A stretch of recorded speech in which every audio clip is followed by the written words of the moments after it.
guys, so welcome to the Patriotic Mason Jar Workshop. So in your workshop, you're going to have two different jars. One is a little bit bigger and one is a little bit smaller. You can go ahead and decide whatever color you want to do with both. You can do them both different colors if you want to get super fancy and paint, you know, the little bit of red, a little bit of blue on there.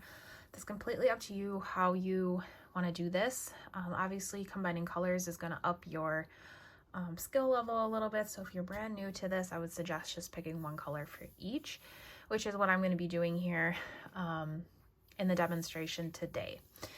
So the first thing you're going to do is you're going to get whatever jar you're going to start with. So this process is going to be a little bit of a time-consuming one. Not so much the actual painting of your jar, but when it comes to painting glass and chalk painting, when we do different coats, we want to make sure that they are completely dry. We do this because if the first coat is still a little bit damp underneath, when you start to paint over your jar, you're going to see where it starts to like come apart. And I'll probably show you guys an example of that as we go here. But the first thing you're going to want to do is grab the jar you're going to work on first. There's some alcohol swabs in your kit. The reason for that is when we work with glass, we want to get all of the fingerprints and all of the gunk off of the glass that gets put on there, just so that has the best surface for it to adhere to. So I suggest opening that. I always put my hand inside because that's the easiest. And just go around and give it a good clean.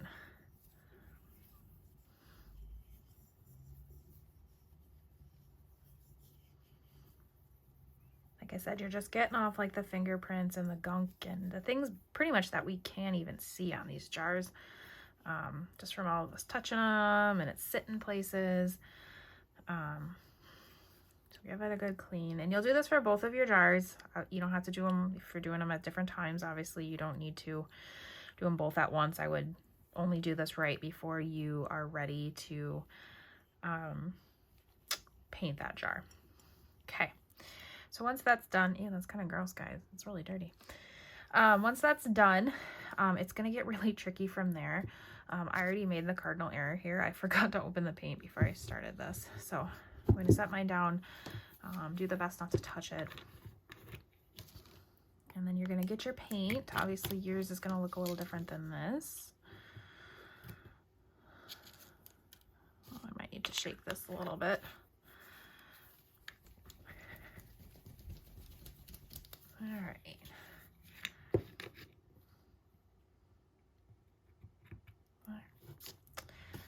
So now the fun part begins. There we go. So when you go and do your first coat, it's going to be a super light coat. You're still going to be able to see the glass. It's just kind of your base coat. You don't want it super thick, but you also don't want it not thick enough, because otherwise you're going to be here for days. Is basically the best way to put this. So you can kind of see that there. You want to make sure everything is a nice stroke. There's no like globs of it anywhere.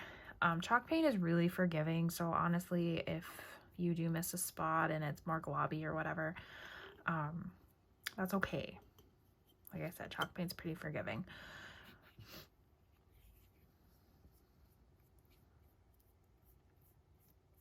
Now up on the top, like where the rim is, that's a little bit of a tricky spot to paint, obviously, because you're holding it, right?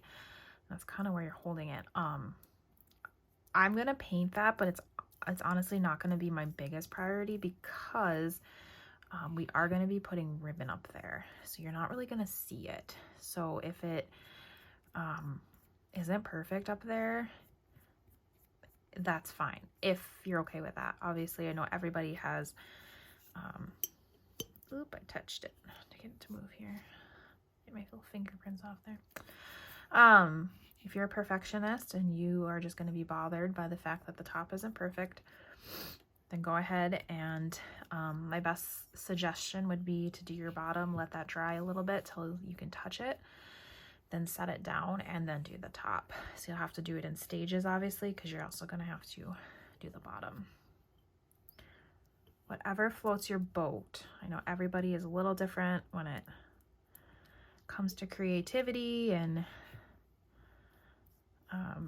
how we like to do our workshops. So yeah, just slowly go around, spin the jar.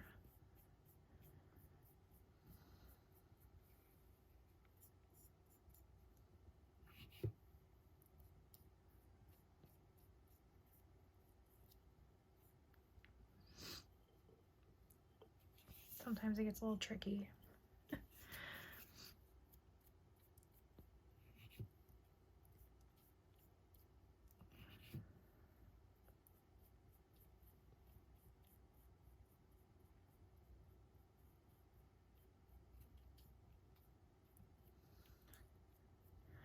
All right, so when you get that first coat on, don't forget the bottom.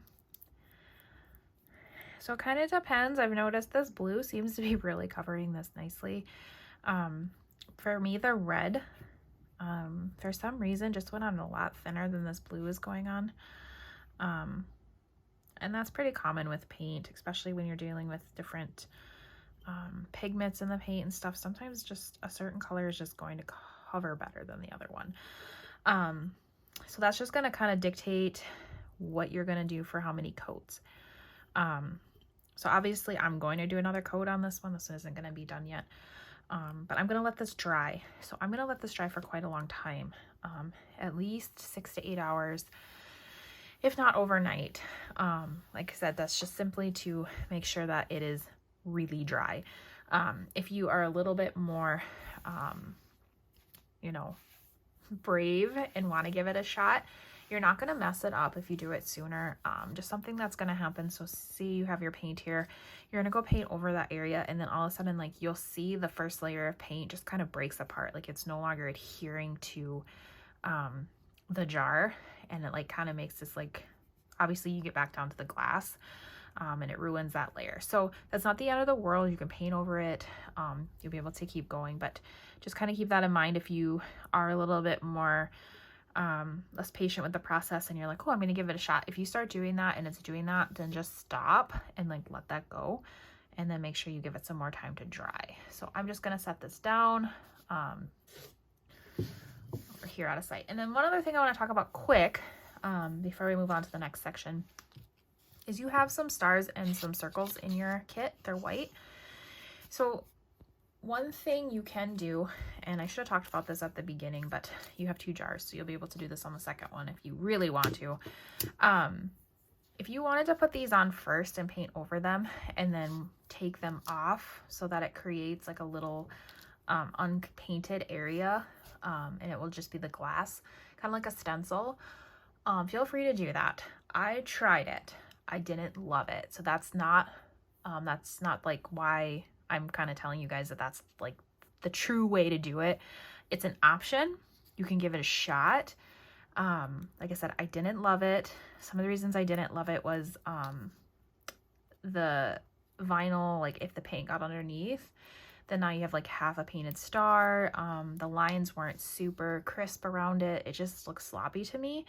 So what I'm going to actually do is just wait till the jars are done, and I'm just going to put these on there like this, like the white, with the little dots and stuff like that. You'll see obviously at the end when we do that, but that is just an option if you're a little bit more comfortable with painting and crafting and doing this sort of stuff and you want to just experiment a little bit. You can give that a shot on one of yours. Put these on first, you know, paint over them, and then once all dry you would pull it off and it would just leave that outline on your jar. Definitely an option. Like I said, I did it. I didn't love it. If I don't feel a way of doing a craft workshop is perfect or going to be something that everybody can do, I normally don't make that the way to go, but I like to just give you guys options. So there is one option. Otherwise, if you're just painting them, hang out. We will put these on at the end. It will still look great. So there you go. Okay, so once everything is dry, what you're going to do is you're going to go ahead and just stick your stickers on. You can kind of do a little whatever design you want to do. You can go ahead and add your bows around the top. I would suggest if you have hot glue, doing a little hot glue on your bows just to get them to stay on your jar. And then you can go ahead and grab the flowers that are in your kit and just do whatever you want. Mix and match. Make it look super cute. So there you go. That's all you guys need to do for those jars. The biggest part of this is, as you have already learned, is waiting for that paint to dry. But once it's done, you're ready to go. And as always, make sure that you take a picture of your pretty new 4th of July items and you post them to my Facebook page so that we can see your creativity.